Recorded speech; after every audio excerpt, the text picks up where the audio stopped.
Yo, we got another live. What's going on, everybody? I'm out back in LA. I went to Buzz today, but I used the wrong level. So, got babyface G here. What's good, everybody? I got a special guest coming on today, Brad Lee. So, let everybody start to jump on. What's poppin', everybody? Love, what's good? What's good? Who's it? My legend. What's up, guys? What's up? What's up? What's up, Ben? What's up, Tojek? What's up, Jenna? What's up, Marie? What's going on? Antonio, what's poppin'? What's poppin'? What's poppin'? What's good, everybody?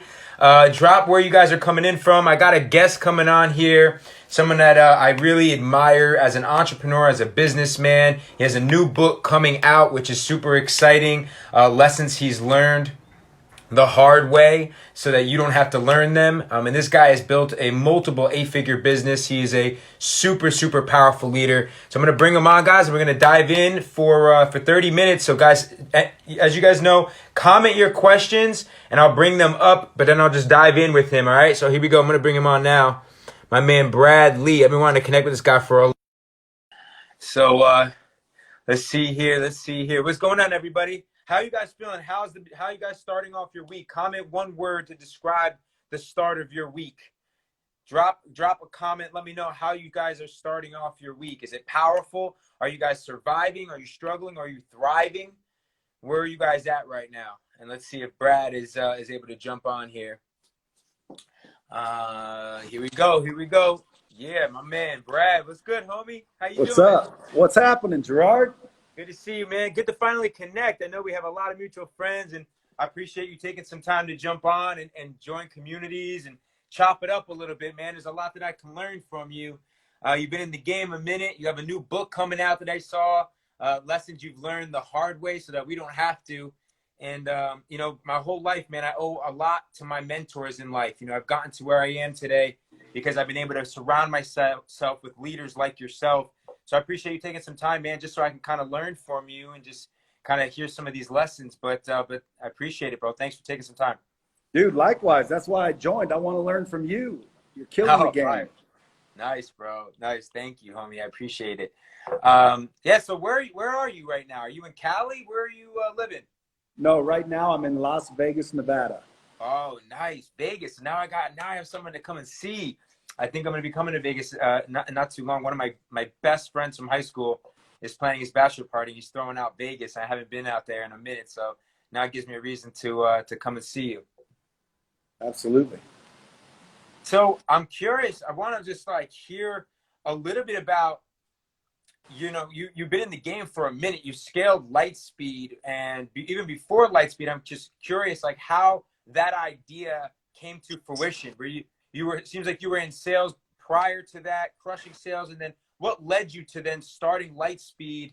And just curious, kind of what was what was that process like for you to kind of lead you into starting and becoming the CEO of this company that's scaled to multiple eight figures, it seems.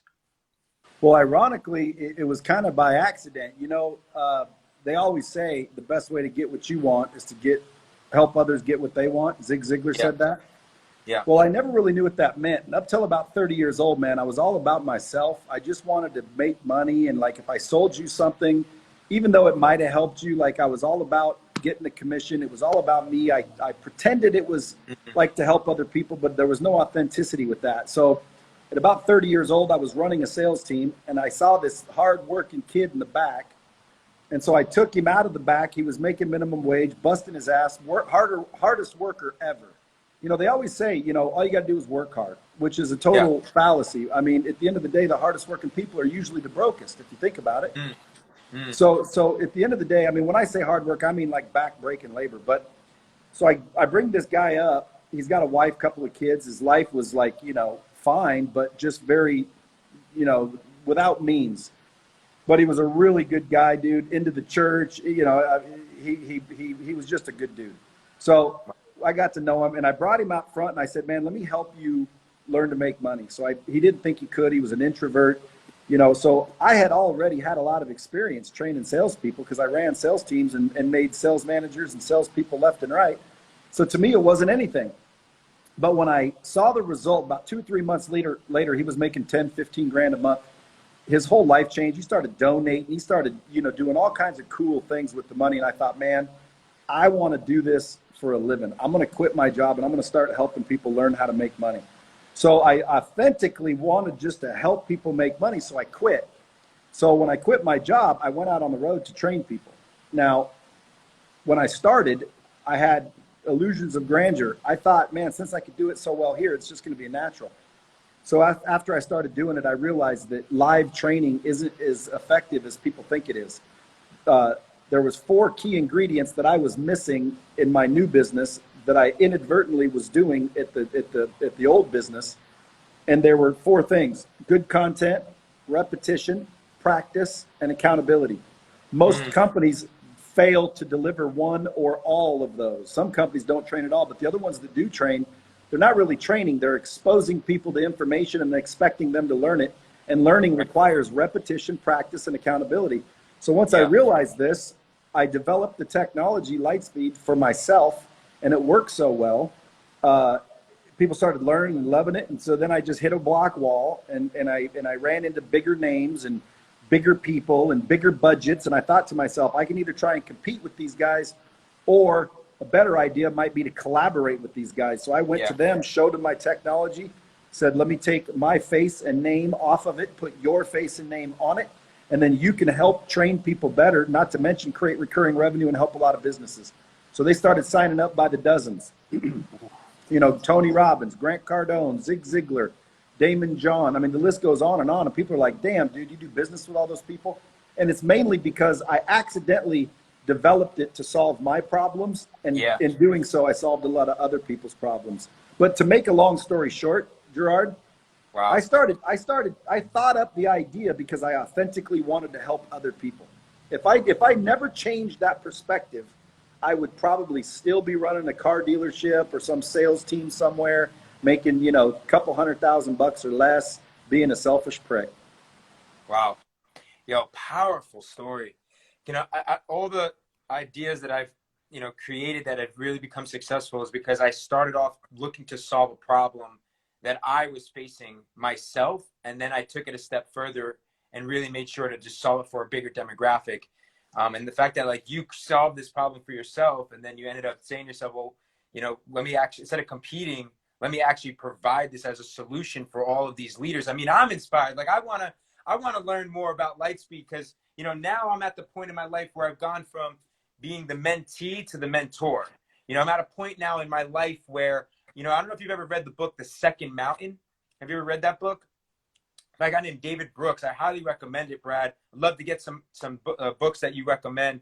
But it talks about, how the first mountain, which it seemed like you were at that point in your life when you were talking about the fact that it was about you, it was about making just money, and just conquering. And for me, it was like that for the first 10 years of my life. I grew up similar to you with a lower middle class family.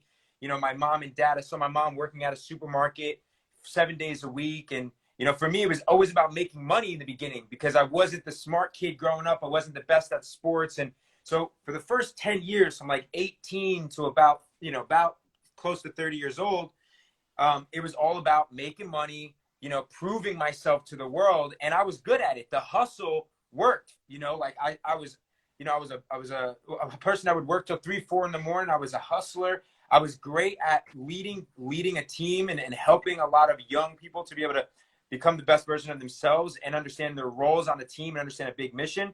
But it was still all about proving myself and making money. And I'm at a point now in my career where in the book, it talks about the second mountain, where you finally realize that wealth is beyond just those accolades and just the money. It's really truly about serving and really helping others. And, for me, I'm finally at that point now where it was after selling my last company where I decided I wanted to be more of a leader out in the world. I never used social media. So over the past 4 or 5 years, I've now stepped into this role of helping to develop leaders. It was a passion project of mine called Leaders Create Leaders for the past 5 years, telling stories and learning from leaders like yourself of how you found purpose. What does success look like for you, which I want to get into, and then learning from you and then being able to help serve, especially the younger generation on what it takes to truly be a leader today. And yes, make money, use money as a tool, go out there and be able to create something of real value and do it while helping people. So I would love to learn more about Lightspeed, man, and how that can, you know, be another tool in my tool belt for me to be able to serve at a higher level and do, you know, like you said, help them practice and be even more accountable to the trainings rather than just, you know, obviously going through some of these other video platforms. It seems like yours goes a step further. So I'd love to dive deeper with you and learn more about how I can leverage it with my Leaders Create Leaders community. So Brad, I kind of wanted to talk to you about, like, when you were on your second mountain, do you feel that resonates with you? Like, what does success look like for you now at this point in your career? You know, it's funny that you say that because, you know, I've just been making some posts recently because a lot of times when you ask somebody, what does success look like? Most people think they go like this and they're trying to figure out what success looks like. And I always tell people, you know, the first step to finding or creating success, because I don't believe you find it, I believe you create it. But I think the first step everyone has to take is figure out that very question. Because imagine if you knew what I looked like and you were told to find me in a room full of a couple hundred people. It wouldn't be that difficult if you knew exactly what I looked like. But if you had no idea what I looked like and someone told you to go into this room full of 100 people and find me, it'd be much more difficult. But people don't take the time to kind of define what success looks like because it's just something that never really crosses your mind. On a regular basis, you know, if I talked about what success looks like to me, it's going to take probably, you know, half the call because it's not just money.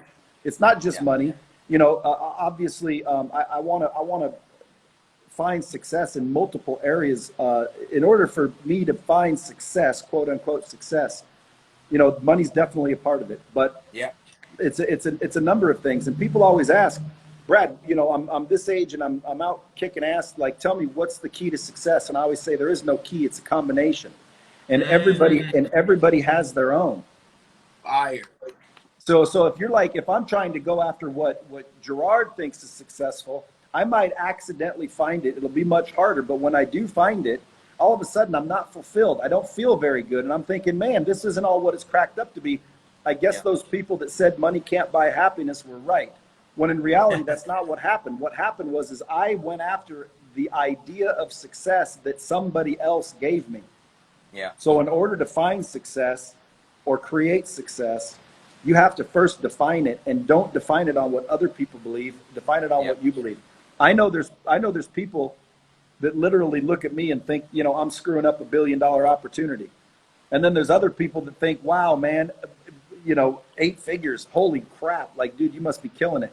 And in reality, I lean towards the first group. You know, I think if someone else were running my company, if you know, they would already be $1 billion company. You know, I think that I'm pretty much screwing up $1 billion opportunity because our technology, and we'll talk about it offline, but our technology is not the same.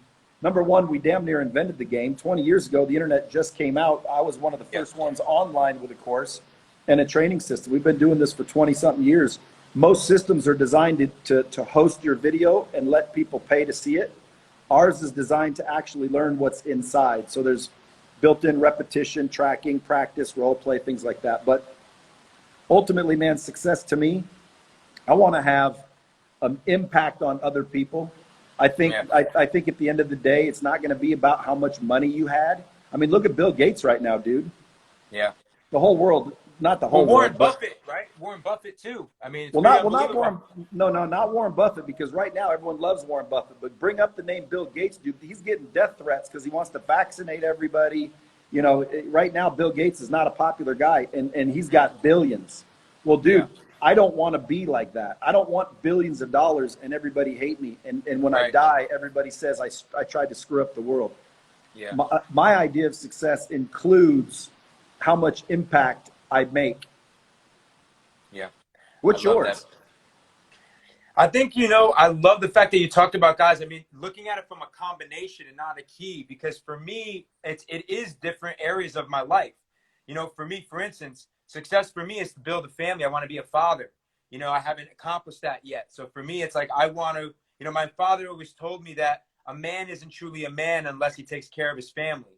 So for me, success isn't real success until I actually, you know, create my family. And so that's really important to me. you know, it definitely also plays into children. You know, like I care so much about leadership, and everybody in the world right now, I believe, needs to become a leader and has been chosen to be that leader. I think that's a God-given gift that we get from when we're born, is to lead. And right now, I think the world needs leaders more than ever before. And for me, my goal is to just be that role model and give people tools and give people, you know, a path to becoming a leader in all areas of their life, not just as a CEO and in business, but also as a conscious leader, you know, for the way they show up in their relationships. For me, I'm the man that I am because of my relationships. So success is that. You know, it's not just doing this live stream with you, Brad, but it's figuring out how can I bring more value? How can I find out what's important to you, you know, in your life, and, you know, add to that and build a real relationship with you, man. It's just about these relationships. It's about family. It's about experiences to me. Like I've had some of the most unbelievable experiences that I'm so grateful for. Being in quarantine has allowed me to remind myself when I went to Israel, went to Jerusalem, or when I went to Peru, or, you know, all around the world. So, you know, it's a lot of these different areas, as well as it is wealth in, you know, wanting to create a legacy that and wealth that I leave behind for my family. So it's definitely in those areas. Hey, when it You know, comes to when it comes to leadership, I think it's important to point out, because I hear a lot of people say, "Well, I'm not the boss and I'm not the leader." yeah, Folks, let me just tell you something. This is just my opinion. I think anyone who has influence over anybody else is a leader, whether you act like one or not. So if you have influence over anybody, even your kids, well, then you're a leader. You're a leader. And guess what? You know, for a long time, I didn't really understand what leadership was. right. Just like my mission, vision, and purpose. I thought that was just corporate bullshit. Yeah. But when you start to look at it as a just with a different perspective, you start to realize you are a leader. Whether you're a good one or a bad one is not the case, or is not relevant. What I'm saying is everyone that has influence over anyone is a leader. So more than likely, people listening to this, you are a leader. You just don't recognize it. I love that. What books would you suggest someone reads for leadership? What's the best leadership book you've ever read? Wow, that's a good question.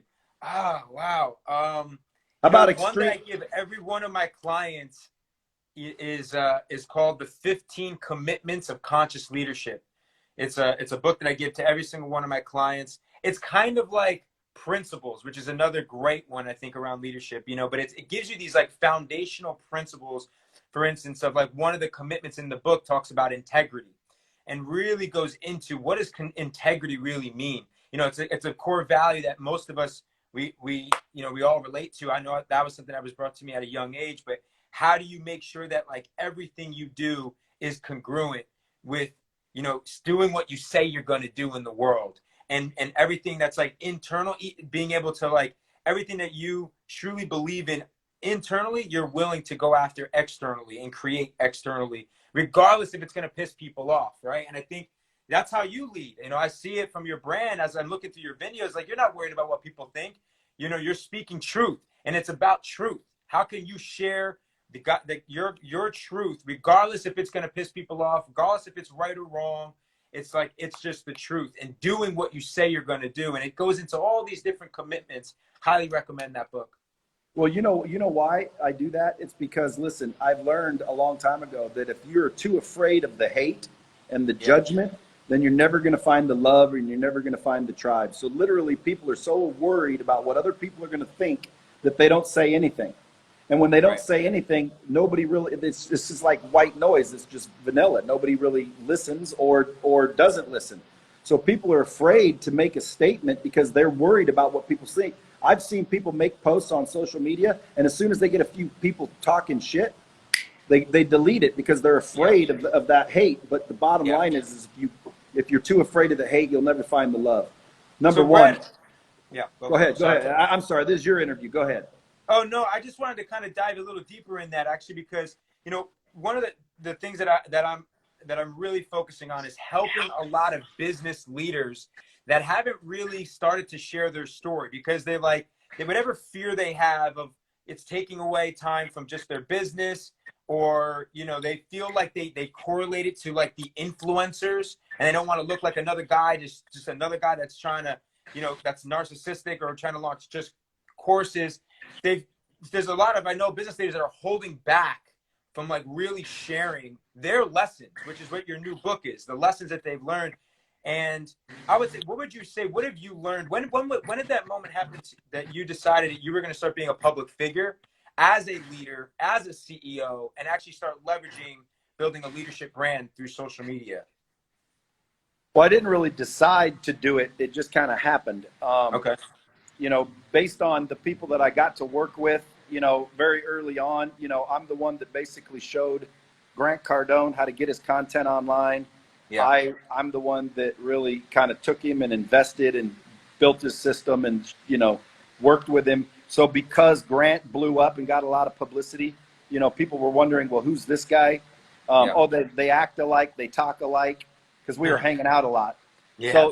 So I started to get people following me, and then people were like, wait a minute, this guy's pretty smart. Hey, this guy says some pretty funny stuff. So I didn't really choose to be. I think I just accidentally got in the spotlight because of all the other people. Tony Robbins, Damon John, you know, a lot of the big name clients that I have, because I have big and little name clients, but the bigger name clients just kind of, they were around me a lot, so I got a lot of their shine. And then people said, oh, I like what this guy's saying. And a lot of people said, I don't like what this guy's saying. But at the end of the day, I don't think I chose to do it. I think it just happened. What has it done for your business? Has it brought you, like, how has your business, you know, what has been like the outcome of you actually having the podcast? Guys, you got to make sure that you go into listening to the Dropping Bombs, this podcast, but you're posting videos actively, like you're all in. So how is it translated into growing the business's bottom line? Well, it's vital for that. Like, we do a lot of business mainly because someone sees a face. Nobody follows Nike.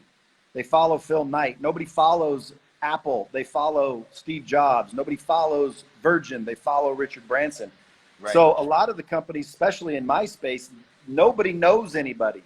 Like any of the competitors that I have, you don't know the CEO. You don't know anybody. A lot of times people don't even realize that I am a CEO. People call me a guru. Like, a lot of the haters, they'll be like in my feed going, oh, it's another one of these gurus trying to sell courses. Yeah. Number one, I don't sell courses. Number two, I'm the CEO of a tech company. I'm not a guru. Yeah. But you know, ultimately, to me, it's like it goes deeper than that. I mean, at the end of the day, I think if somebody truly wants to make an impact and they aren't afraid to speak their voice, they're going to get attention. The question is how much. But it's vitally important to grow in your business. So I would recommend everybody start building a personal brand. Even if it never goes anywhere, start putting out what you believe, start sharing value with the world, start showing people who you are and what you believe. Because some people will not do business with you because of it, but a lot of people will do business with you because of it, and that'll be a loyal tribe of people. I think it's absolutely vital. I love that. So we got a question here from it seems like Alec Mindset. How does one manage being patient and chasing their vision of success? Well, in my opinion, I don't buy into the patience shit. Okay. Obviously, there is a time to be patient. Like, if you're on a date and your girl says, "Hey, I'll be right back. Let me slip into something more comfortable." You know, be patient. But when it comes to building your dreams and getting what you want, I don't believe in patience. I think people say have patience because they don't know how to help you. So they don't have an answer. So they're just telling you to be patient. I don't think you should be patient. I think you should get pissed off. I think you should increase your actions, increase your activity, increase. When it comes, like I said, when it comes to getting what you want and building your dreams. When I was 2 years old, I drank turpentine. My parents came home, found me on the floor, basically dead, rushed me to the hospital. The doctor and the nurse thought I was dead. They basically were looking at this guy holding his 2-year-old son in his arms, and I'm sitting there blue and dead. The nurse told my dad to sit down and she will get somebody because she thought I'm dead. So ultimately she said to my dad, have patience. My dad basically kicked in the emergency room door, started screaming. They came over and obviously resuscitated me and saved my life. But at the end of the day, if my dad would have had patience, I would be dead. Happened Wow. again later on in life. So I don't believe in patience. I think you should increase your activity. I think you should throw patience out the door. I think you should demand and stomp your feet and get pissed off. And when people tell you to be quiet, no, I'm not going to be quiet. But then again, you can't just sit there and wait for it to happen either. Yeah. If I told you, hey, be patient, what do you do? Most people be like, okay, I'm gonna sit back and relax and wait. I don't believe in that, number one. But so again, patience, no. The chasing success, I believe that things take time. And to understand things take time is intelligent, because a lot of stuff takes time. But if you look up the word patience, it basically means the ability to experience trouble, challenge, pain, and delay without becoming upset. And I just don't agree with that when it comes to building your success. He used the word chasing success too. Yeah. You know, I don't believe in chasing it. I believe in creating it, building it. You figure out what it is, and then you build it, and then you arrive every single time. As long as you know what your success looks like, and you're willing to put in the effort. And yes, things take time, but then again, dude, it's not something that you should have patience on. What do you think? I love that, Brad. You know, I do. It's interesting. I mean, I would say I think I think we're saying the same thing. I would say, like, first of all, whenever my girlfriend comes out and she says, hang on a second, I'm definitely going to be patient. That's the first thing I would say. But, you know, I think I think it's a balance, because, like, I know that nothing great gets built overnight. For me, each one of my companies, to get it to 8 figures has taken me about 3 to 4 years. And I feel, which by the way, is fast. Which is fast. You're right. You're right. Yeah. Yeah. So what if after 3 to 4 years you came to me and said, Brad, how can I get it to 9 figures? And I said, Gerard, just be patient. Just be patient. Yeah, yeah, you're right. No, definitely. You know, I feel if you're paying, it's not just patience. No, you got to be after it, and you got to know, like, you know, one of the videos you did, Brad, that I think plays into this too, is you did a video and you said, for people that want to get to $1 million, they're so focused on getting to that $1 million. It's like you saying to me, like, gee, you want to get to 9 figures. You can't necessarily focus on the 9 figures. You can't just be patient and think it's going to happen, but you got to focus on that next level. What's that next level? What are those habits that we need to have to hold ourselves accountable, using Lightspeed and having mentors like you in our lives, that, like, every single, and more importantly ourselves, every day hitting that next level, right? You know, I think that's really, like, sound advice. Well, you know how you hit the next level? You maximize the level you're on. Right. Too many times people want to jump up to here when they haven't even got to here. And people always ask me, well, how do I get to the next level? I say, maximize the level you're on, and you'll look around and you'll be on the bottom of the next level. And then they go, well, how do I get to the next one? Same way. Maximize the level you're on. Quit trying to get to the next level and maximize the level you're on, and you'll find yourself on the next level. Yeah. Fuck yeah. I love that. Brad, what are, like, 2 or 3? I know you got to jump. I know you have 1 o'clock, so maybe just one. What is, like, one business principle that you think every leader, every CEO, every entrepreneur, whether they're just getting started or someone who's getting ready to go to that 9 figures, what's a business principle that, like, you have, like, tattooed on your arm or on the wall, like something really powerful that you can share with us? Just do what you say you're going to do. You know, do what you say you're going to do. Ethics and integrity. Otherwise, you're just building temporary success, and nobody likes that. Nobody wants that. You have to be trusted, and ultimately, I believe that relationships are the new economy. And I would tell everyone to focus on the relationship over profit. The other day I made a post, got a little bit of hate for it, because I said, you got these companies, they got Lear jets, they got all this money, and they're laying people off, and they're asking the government for the bailout money. And it's, at the end of the day, they're totally profitable companies. They're laying people off so they don't chew into the profits. And it's like, look, these people helped you get to where you are. So let's say, like, all of my team got me to, let's say, $50 million in profit. And now a little tiny bump in the road, a little crisis happens, and I blow everybody out so I don't get rid of the 50 million. It's like, dude, I would get rid of half the million. I would sell my jet. I would sell I wouldn't sacrifice the company. If I had to lay people off because financially I couldn't survive, of course I'm going to lay people off. I'm not going to sell my home. But listen, when I have, $100 million fleet of jets, and I'm laying people off, and those people are the ones that help me get the jets, dude, I choose relationships over profit. That's it. So I would focus on relationships, but I want to tell people, before you worry about building relationships with other people, I suggest you look in the mirror and focus on the relationship you have with yourself. A lot of times people don't like themselves and they don't know why. Here's how you fix it. Number one, you got to forgive yourself, just like if you screwed up a friendly relationship and you wanted to repair it. So number one, you forgive yourself. Number two, you commit to always doing what you say you're going to do. Always. You're the one that gets to decide what you do, so just don't commit so often. When you do, follow through 100% of everything you got. Number three, everyone tells you to set these big ass goals. Listen, set small goals, because your subconscious mind records everything that's happening and it's below your awareness. So when you're setting these big goals and you're failing whether you like it or not. You missed the target. And if you miss the target by an inch or you miss the target by a mile, a miss is a miss. So you're sitting there convincing yourself, the deep down subconscious self, that you miss. You're a loser. You don't achieve what you set out to achieve. So what I say to repair the relationship with yourself is you set 10 small goals a day that are easily attainable, because the mind doesn't know the difference between $1 and $1 million. It doesn't know the difference between a big win and a small win. It just knows that you win, and you win a lot, and you win daily. You are a winner, and that starts to program you.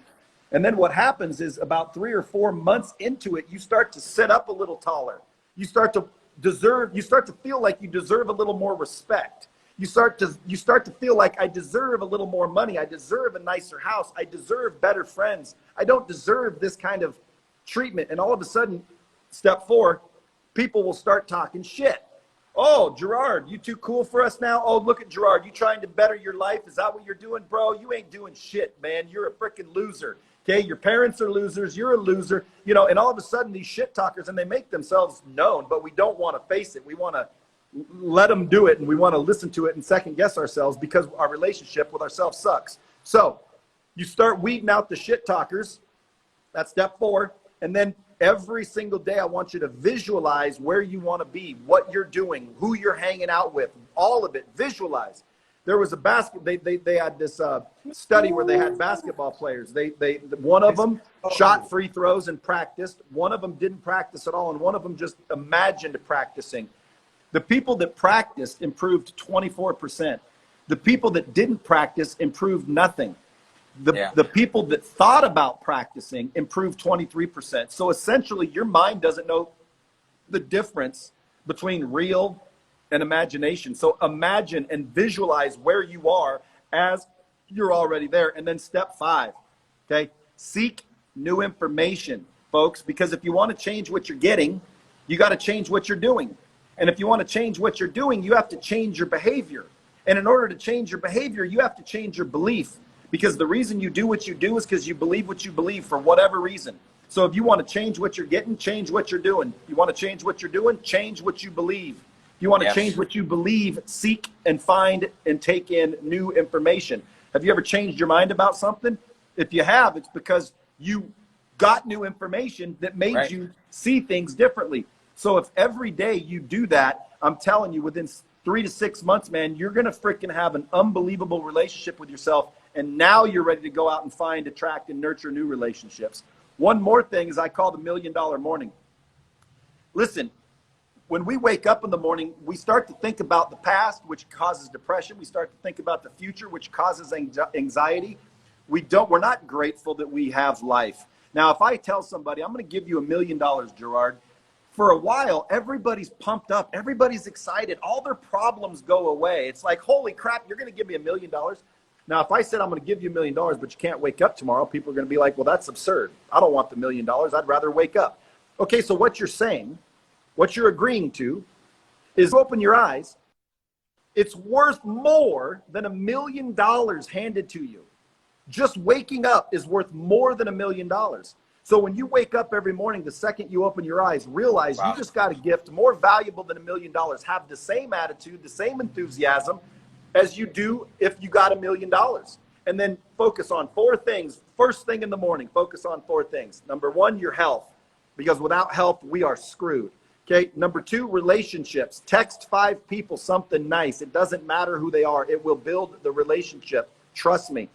Step 3, I want you to focus on your money, because money is important. Money can buy happiness. I don't care what people say. If my kid had a terrible disease and $1 million was the cure and I had the money and I exchanged it and they got cured, I'm happy, and I bought that happiness with money. So guess what? Money can buy happiness. Okay. So focus on your money. Write down 5 things you have to do today to drive revenue, period. Yeah. Today. And don't go to bed until you achieve them. And then the last one, your mind. Seek new information. Open up a book, self-help book. It doesn't matter if you agree with it. Just read and learn every single day. And if you do those things every day, that's what I call the $1 million morning. Bro, I guarantee you 6 months from now, your life will be completely different. 1,000%. 1,000%. I love that, bro. Wow. I love that whole like mindset shift, because every day I wake up, man, I feel so blessed. We're not entitled to this. We're not entitled to this life, you know, like we get a blessing every single time we wake up. So I feel so blessed, man, that you took the time today, that God gave us an opportunity today to have you share your knowledge with us, bro. Make sure everybody, you follow the real Brad Leah. And if Brad, if you have this new book, when does it come out? And when, I think we can pre-order it now. Is it out yet?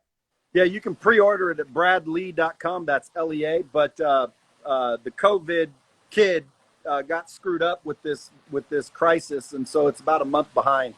It's coming. Okay. It's coming. And by the way, listen to this. Anyone that orders a pre-signed copy will be a limited edition. And I'm going to eventually, because when I ship them, it's over. You can't buy a pre-order anymore. But I'm going to buy back 1 copy of the pre-order edition for $100,000. So not only do you get a book worth millions, you got a lottery ticket in your hands for 100 G's. Yeah, I absolutely love it, bro. I'm going to order mine.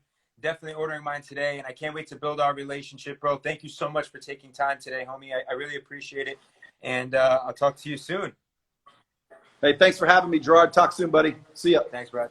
Bye-bye.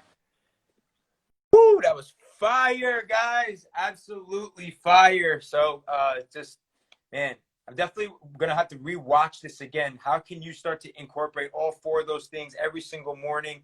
How can you take a lot of his business principles of being in integrity, doing what you say you're going to do, and just, it's just powerful. Everything he just talked about, it was just really, really powerful. So we watch this, share this with a friend. I dropped a new podcast today, guys. It's a solo podcast. All you got to do is look up Leaders Create Leaders on Spotify or iTunes. And I appreciate you guys for joining and being a part of this again. We're all my day ones. If you've been coming on, I've been doing a daily live stream every day, comment at 1. Yesterday, I wasn't able to live stream, guys. I do apologize. I found out that my doctor that I grew up with since I was a child actually just passed away of COVID. So, just saying a prayer for his family right now. And it's just, we have to remember that there's a lot of people on the front lines. There's a lot of people out there, doctors, that are passing away from this. So we're still fighting the fight, but remember how, again, just tap into that gratitude every single day that you have your health. Pray for those that are in need right now. And remember that your health and waking up every day is worth more than $1 million. So just stay blessed. And I loved his thought on sharing. I do this. I do 3 people a day, every day, share appreciation. So continue to do that every single day. Yesterday, I had a entrepreneur send me a message sharing appreciation for my leadership. His name is Sterling Griffin. It was one of the most heartfelt, most amazing voice notes I've ever gotten for someone else out here that's leading, just honoring me and honoring the leadership and me showing up every day. So it goes so far to just send that voice notes, send them a video, send them a text, give them a phone call, and just express appreciation and express love, guys. So I just appreciate every single one of you. I saw a bunch of 1s. I appreciate you guys taking time to be a part of the live streams, following me on my journey. It's going on 18 years being an entrepreneur. I got really dope leaders coming on. So this live stream was impactful for you. Comment on my last post and let me know. Watch listen to my podcast and share a screenshot of it to your story. Tag me. I'll repost it and then send you a DM. And guys, I have some really cool people that are coming on. Tomorrow is a new moon, so tomorrow's a little bit more of a spiritual live stream. It's also Earth Day, so I have a founder of a company that is attaching his product to a cause that's saving a lot of the jungle in the Amazon. So we're gonna do that on Earth Day, and then tomorrow night I have a new moon ceremony, a real amazing transformational spiritual coach and teacher I'm working with. She's also an entrepreneur that has a company that's scaling to 6 figures per month right now. It's around crystals. It's an e-commerce store. We'll talk more about that tomorrow night. I appreciate you guys. Thank you, all my day ones. Leaders create leaders. Be the leader. Peace.